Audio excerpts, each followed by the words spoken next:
Bonjour et bienvenue sur le podcast One Thing in a French Day. Aujourd'hui, mercredi 25 novembre 2020, cet épisode, le numéro 1923, s'intitule « Le chantier, deuxième partie ». J'espère que vous allez bien et que vous êtes de bonne humeur. Je m'appelle Laetitia, je suis française, j'habite près de Paris et je vous raconte au travers de ce podcast un petit bout de ma journée. Abonnez-vous pour recevoir le texte du podcast, les notes culturelles, les tournures de phrases utiles ou encore les photos sur onethinginafrenchday.com. Vous pouvez m'envoyer des messages par Facebook, Instagram ou encore par email à frenchday@gmail.com. Le chantier, deuxième partie.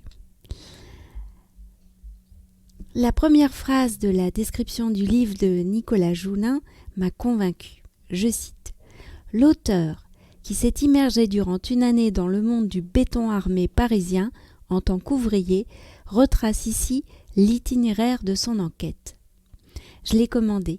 Quelques jours plus tard, je me suis plongée dans sa lecture. Tout a pris forme au-delà de mes espérances. Le livre a été écrit en 2011, mais je pense qu'il est encore d'actualité. J'ai beaucoup appris sur les différents métiers, sur la pression qui est imposée, sur le travail d'équipe, sur le travail clandestin, sur la sécurité, sur l'intérim et le recours à la sous-traitance.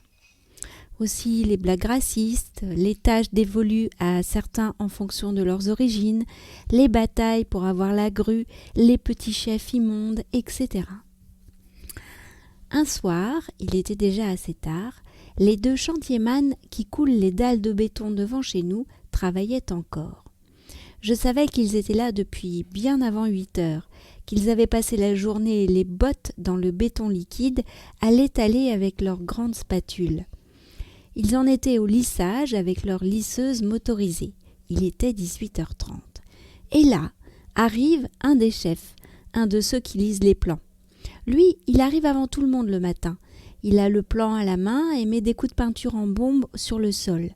Pendant la journée, il va d'une section à une autre du chantier en prenant des nouvelles par-ci par-là.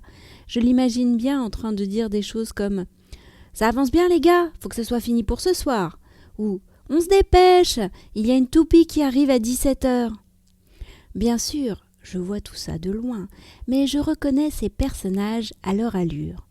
Les deux qui s'occupent des dalles portent tous les deux une barbe, sont assez costauds et ont tous les deux les pieds en canard. Ce sont des sous-traitants, ils portent des vêtements au nom de leur entreprise. Le chef, lui, a les jambes arquées et porte toujours un pantalon vert. Eh bien, ce soir-là, le chef n'avait pas l'air content du résultat. Enfin, il semblait plutôt pinaillé. Il montrait des endroits aux deux autres. C'était peut-être justifié, mais j'ai trouvé que c'était un peu vache quand même pour terminer la journée.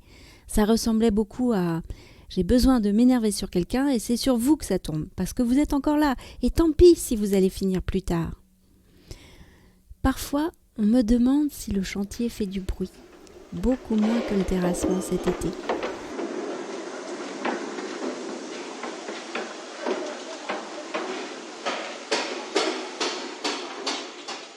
Non, ce que je trouve dur, c'est cette activité permanente dans mon champ de vision. Ça ne s'arrête pas, c'est sans relâchement. C'est comme avoir un écran de télé allumé en permanence.